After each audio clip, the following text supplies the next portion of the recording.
do you follow many patterns, or so yeah, how do you kind of knit? Do you like follow a pattern, or do you like to freestyle? Um, I definitely prefer the freestyle. When I first made a sweater, actually, I want to like give a little shout out to the pattern that I first used, which was the Babs sweater cotton pullover from Happy Love Co. on Etsy. That's when I used wool in the gang yarn, but that's when I first made that sweater. It was actually, it's a very simple sort of cut. It's all like just straight down knitting and you sew it all together.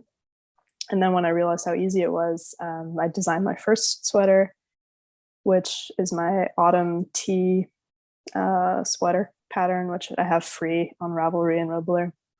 And then once I figured out like how to knit sweaters, I really wanted to just do my own thing. I love like seeing other people's patterns, but what excites me about knitting is that it's sort of a creative outlet for me. So I got Mhm. really excited about designing my own things, and I haven't really followed a pattern since then. That's really cool. So tell me a bit about your like your process on how you write patterns, because it's something that it's kind of started from like ages ago. I really want to learn how to like write patterns, but I'm too chaotic, not chaotic, but I write notes at the beginning of like how much I'm casting on, what needles I'm using, and my notes are fairly good at the beginning, and then I just kind of get lost in the creative process. But like, how's your discipline? Like, how's your process? I feel like for most of my patterns, what it has been is sort of retroactively making a pattern. Like I'll create something that's pretty popular or that I really like, and people will ask for a pattern, and I'll have to figure out my process backwards. I also like have some very rough notes, like how many I cast on, like how many rows I have altogether, just so I can make it, even. But generally, it's a lot of me figuring it out backwards, because what excites me about designing is just getting an idea and making something I really love. And then if people happen to like it, I'll make a pattern from it. But very rarely, I think only once, have I set out to make a pattern before I've knit the actual product. Oh well, okay. Well, that kind of gives me a bit of hope, because it sounds uh, Yeah. like I have a few people that have asked me for like patterns and stuff that I've created, because I'm quite a freestyler person. Like I've used one of the gang kits before, and I really like the way that they're like wrote down, and I think they're really easy to follow. But I think because I'm knitting for me mainly, it's like I don't have to worry about time constraints, and I just kind of knit. And if I go wrong or I put it on, it doesn't fit properly, I'm happy to take it back and just do it all over again. So yeah, maybe I need to look into like actually just working out what I've done, and then hopefully I can try and make some patterns. But nice.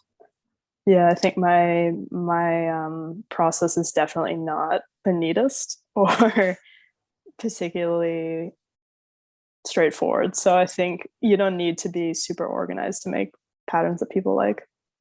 That is kind of good to know. Yeah. Because I think that's the thing that's put me off, is like I know some people are very organized and they have like a really good clear plan of what they're going to do, and I like generally kind of sketch things out and then I have an idea of what I want to do, but then I just knit it up. Do you use a like a tech editor, or this is something I've just Like, learned about with the podcast? Is so like a knit test editor person is like someone who can take your pattern and like look over to make sure the maths is right and all that stuff. Do you use anyone, or do you just is it all you? yeah. Well, what I've done in the past is had test knitters.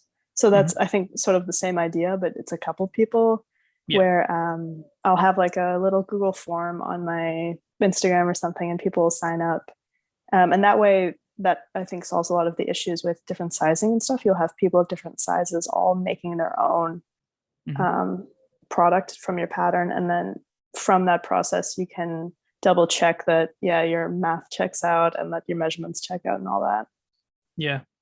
Because I mean that's the thing that I also kind of am very aware of. I would like if I want to create something, I want to make sure that it's something that anyone can make. Doesn't matter what Mm. size, doesn't matter what gender, doesn't matter just doesn't matter anything, just like, Mm-hmm. but then the idea of like trying to scale things up or scale things down kind of Mm-hmm. blows my mind. I don't know how I would write it down, but Mm-hmm. like I feel like if I am ever going to write about them, it is going to be more for people who know how to knit and can do a little bit of their own maths. But I Mm-hmm. don't know whether if that is a thing, like people do that or not, or whether people have like a set plan. Think everyone's a little bit different. So Mm-hmm. Yeah, it's tricky. It's also that was something that was very daunting to me at the beginning, also because when you get to larger sizes, it's not just like making it bigger, it also like clothing fits differently. mhm. And you want to be very aware of that. You don't, I want everyone to be able to make my patterns, you know, and so it was tricky in the beginning figuring that out. I had to use a lot of like online resources for different sizing, and like I asked a lot of other designers like how they did it, and it was definitely a team effort, but you know, it's something you figure out